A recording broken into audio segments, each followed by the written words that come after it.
સ્વાગત છે exam today પર 7 જૂન 2026 ડેલી કરંટ અફેર છેલ્લે સુધી વિડીયો સાથે બની રહેજો. કરંટ અફેર્સ ઇમ્પોર્ટન્ટ ટોપિક છે, દરેક એક્ઝામમાં પ્રશ્ન પૂછવામાં આવે છે. ટોપિક પર આવીએ.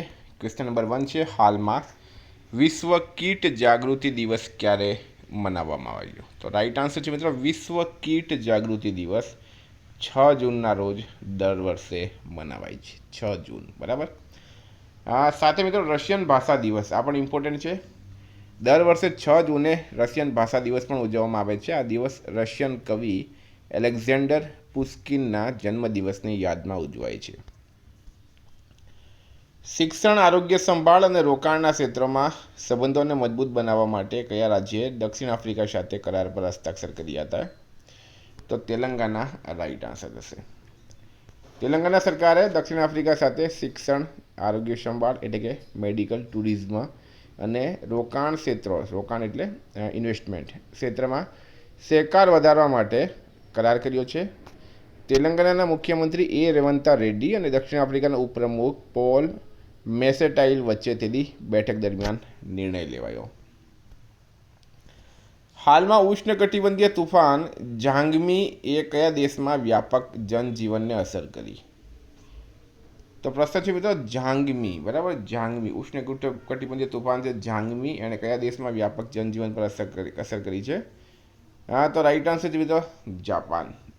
રાઈટ આન્સર છે. ટ્રોપિકલ સ્ટોર્મ જાંગમીએ પશ્ચિમ પ્રશાંત મહાસાગરમાં સર્જાયેલું ઉષ્ણકટિબંધીય તુફાન છે, જેણે તાજેતરમાં જાપાનના અનેક વિસ્તારોમાં ભારે અસર કરી છે. પ્રથમ વિશ્વ યોગાસન ચેમ્પિયનશિપ 2026નું આયોજન કયા શહેરમાં થયું? તો અમદાવાદ રાઈટ આન્સર થશે.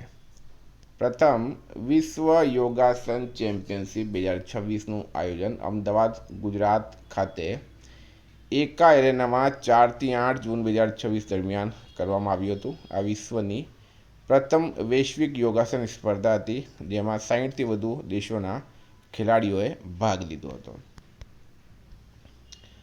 મિત્રો, આવનારી તમામ પરીક્ષાઓ માટે એક્ઝામ ટુડેનું લેટેસ્ટ એક વર્ષનું કરંટ અફેર્સ, બરાબર. સ્પેશિયલી તમને કહી દઉં તો સીસી એક્ઝામ આવી રહી છે, ફોરેસ્ટ એક્ઝામ આવી રહી છે અને બીજી પણ ઘણી બધી પરીક્ષાઓ.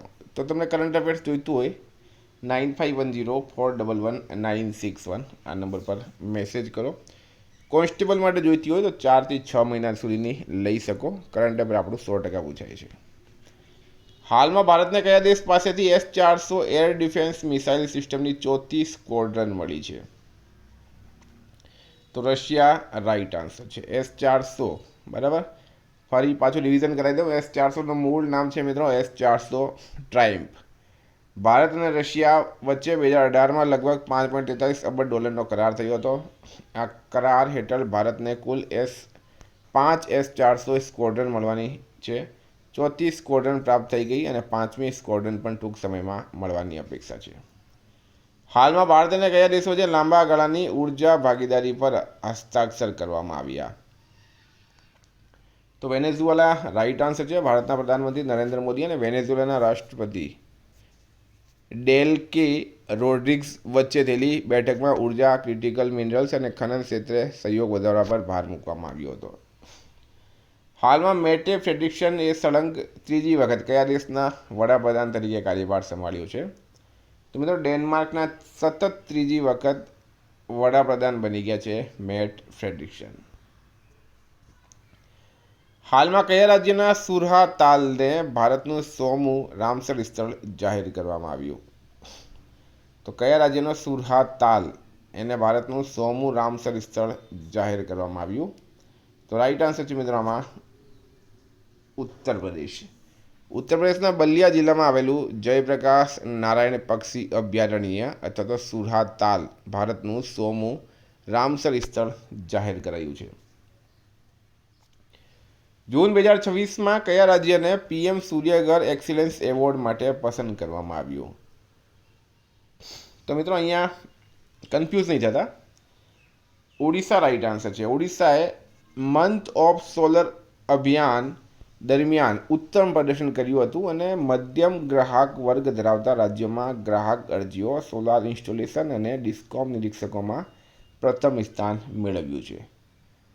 ગુજરાતને પણ એવોર્ડ મળ્યો છે. ઘણા વિદ્યાર્થીઓ કન્ફ્યુઝ થશે, પણ આપણે એનું કન્ફ્યુઝન દૂર કરીએ. ગુજરાતે પીએમ સૂર્યઘર મુફત વીજળી યોજનામાં ઉત્કૃષ્ટ પ્રદર્શન બદલ prestigious PM Suryaghar excellence award જીત્યો છે. કેન્દ્રીય નવી અને નવીનીકરણીય ઉર્જા મંત્રાલય દ્વારા દિલ્હીમાં આયોજિત સમારોહમાં ગુજરાતને કેટેગરી બી રાજ્યોમાં સર્વોચ્ચ 5 રાષ્ટ્રીય પુરસ્કાર મળ્યા. હવે પીએમ સૂર્યઘર યોજનાની વાત કરું મેં તો ફેબ્રુઆરી 2024માં શરૂ કરેલી આ યોજના હેઠળ 1 કરોડ ઘરોમાં રૂફટોપ સોલાર સિસ્ટમ સ્થાપિત કરવાનો લક્ષ્ય રાખવામાં આવ્યો છે. યોજનાનો કુલ ખર્ચ આશરે ₹75,000 કરોડ છે. હાલમાં ઋતુબર્ત બેનર્જી કયા રાજ્યના વિધાનસભા વિરોધ પક્ષના નેતા બન્યા? તો પશ્ચિમ બંગાળ. મંત્રીમંડળની નિમણૂક સમિતિએ વિશ્વ બેંકના મુખ્યાલયમાં 3 વર્ષ માટે એક્ઝિક્યુટિવ ડાયરેક્ટર તરીકે કોની નિમણૂકને મંજૂરી આપી? તો મિત્રો નીલકંઠ મિશ્રા રાઈટ આન્સર થશે. હાલમાં પહેલીવાર યલો થ્રોટેડ માર્ટન ક્યાં જોવા મળ્યું? તો રાઈટ આન્સર મિત્રો અસમમાં. યલો થ્રોટેડ માર્ટન ક્યાં જોવા મળ્યું? અસમમાં. સ્થાન છે Kaziranga national park and tiger reserve. રાજ્ય છે અસમ. એનું વૈજ્ઞાનિક નામ છે માર્ટેસ ફ્લાવિગુલા અને ભારતના વન્યજીવ સંરક્ષણ અધિનિયમ 1972ની શિડ્યુલ 2 હેઠળ સુરક્ષિત છે. હાલમાં 2026 princess of Asturias sports award મેળવનાર પ્રથમ ફૂટબોલ ખેલાડી કોણ બન્યા છે? તો લિયોનલ મેસી રાઈટ આન્સર છે. Lionel Messi. સુપ્રીમ કોર્ટે અરવલ્લી પર્વતમાળાના રક્ષણ અને ગેરકાયદેસર ખાણકામને રોકવા માટે 5 સભ્યોની સમિતિની રચના કરી અને અધ્યક્ષ કોણ છે? તો રાઈટ આન્સર છે કંચન દેવી. અરવલ્લી પર્વતમાળાના સંરક્ષણ અને ગેરકાયદેસર ખાણકામને રોકવા માટે સુપ્રીમ કોર્ટે રચેલી 5 સભ્યોની ઉચ્ચ સ્તરીય સમિતિના અધ્યક્ષ કંચન દેવી છે. તેઓ Indian council of forestry research and એજ્યુકેશનના મહાનિર્દેશક છે. હાલમાં માત્ર ઇથેનોલથી ચાલતી દેશની પ્રથમ કાર ક્યાં લોન્ચ કરાઈ? તો એ ન્યૂ દિલ્હીમાં કેન્દ્રીય મંત્રી હરદીપસિંહ પુરી અને નીતિન ગડકરીએ લોન્ચ કરી. માત્ર ઇથેનોલથી ચાલતી દેશની પહેલી કાર લોન્ચ. 5,000 પંપ શરૂ થશે. બરાબર. આ ગાડી 20% ઇથેનોલવાળા પેટ્રોલથી લઈને 100% શુદ્ધ ઇથેનોલ સુધીના કોઈપણ મિશ્રણવાળા ઇંધણથી કોઈપણ અડચણ વગર ચાલી શકે છે. સંયુક્ત રાષ્ટ્ર સુરક્ષા પરિષદની ચૂંટણીમાં કયા દેશો નવા કામચલાઉ સભ્યો તરીકે ચૂંટાયા છે? તો આમાં છે પોર્ટુગલ, ઓસ્ટ્રિયા, કિર્ગિસ્તાન, ઝિમ્બાબ્વે, ત્રિનાદ અને ટોબેગો. બરાબર. આ બધા દેશો મિત્રો આ સંયુક્ત રાષ્ટ્ર સુરક્ષા પરિષદની ચૂંટણીઓમાં કામચલાઉ સભ્ય તરીકે ચૂંટાયા છે અને યુએનએસસીના કાયમી સદસ્ય મિત્રો 5 જ હોય છે. એ પણ તમારે યાદ રાખવાનું. તો મિત્રો આ હતા કરંટના પ્રશ્નો. વાત કરીએ રિવિઝનની. 6 જૂન 2026 આપણે આવી ગયા રિવિઝન પર. વિશ્વ પર્યાવરણ દિવસ 5 જૂન. સંયુક્ત રાષ્ટ્ર સુરક્ષા પરિષદમાં પ્રથમ વખત કોની પસંદગી કરવામાં આવી? તો કિર્ગિસ્તાન રાઈટ આન્સર છે. હાલમાં ઓનકાલો નામનો વિશ્વનો પ્રથમ પરમાણુ કચરાપેટી ક્યાં બનાવવામાં આવ્યો? ફિનલેન્ડમાં. એનસીઆરબી 2024 મુજબ મહિલાઓ વિરુદ્ધમાં ગુનામાં અમદાવાદનો ચાર્જશીટ 89.7% છે. વરિષ્ઠ આઈએફએસ અધિકારી વિપુલને કયા દેશમાં ભારતના રાજદૂત? Saudi Arab. આંતરરાષ્ટ્રીય ક્રિકેટ પરિષદ દ્વારા કયા દેશનું સભ્યપદ રદ કરાયું? કેનેડા.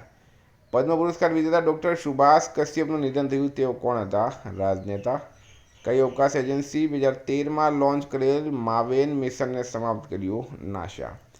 કઈ university India AI data lab શરૂ કરનારી પ્રથમ ખાનગી યુનિવર્સિટી બની? ચંડીગઢ.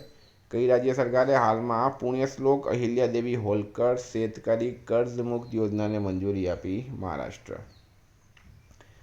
વાઇબ્રન્ટ વિલેજીસ પ્રોગ્રામ હેઠળ ભારતનું પ્રથમ મોડલ વિલેજ કોણ બન્યું છે? ચુમુર. પોપ લિયોએ વેટિકન વિભાગના પ્રથમ સામાન્ય મહિલા તરીકે કોની નિમણૂક કરી? મારિયા મોન્ટસેરાત અલ્વારાડોની. હાલમાં સીબીએસઈના નવા સચિવ તરીકે કોની નિમણૂક કરવામાં આવી છે? વરુણ ભારદ્વાજ. હાલમાં વિશ્વનું બીજું સૌથી મોટું સૌર ઉર્જા વિકાસ બજાર કોણ બન્યું? ભારત. સેમ્પલ રજિસ્ટ્રેશન સિસ્ટમ અનુસાર ભારતનો કુલ પ્રજનન દર ઘટીને કેટલો થઈ ગયો છે? 1.9. કયા દેશે ભારતનો પાછળ છોડીને વિશ્વના સૌથી મોટા શેર બજારોની યાદીમાં 6ઠું સ્થાન મેળવ્યું? South Korea. મિત્રો ગઈકાલે પ્રશ્ન પૂછાયું કેન્દ્ર સરકારે પીએમ સ્વનિધિ યોજનાને કયા વર્ષ સુધી લંબાવી? 2030. આજનો પ્રશ્ન છે કઈ અવકાશ એજન્સી 2013માં લોન્ચ કરેલ માવિન મિશનને સમાપ્ત કર્યું? એનો જવાબ તમારે કમેન્ટ બોક્સમાં જણાવવાનો. વિદ્યાર્થી મિત્રો, એક્ઝામ ટુડે એપ્લિકેશનની લિંક નીચે ડિસ્ક્રિપ્શનમાં છે. ટેલિગ્રામમાં પણ જોડાઈ જજો. Thank you. ફરી મળીશું. જય હિન્દ, જય ભારત.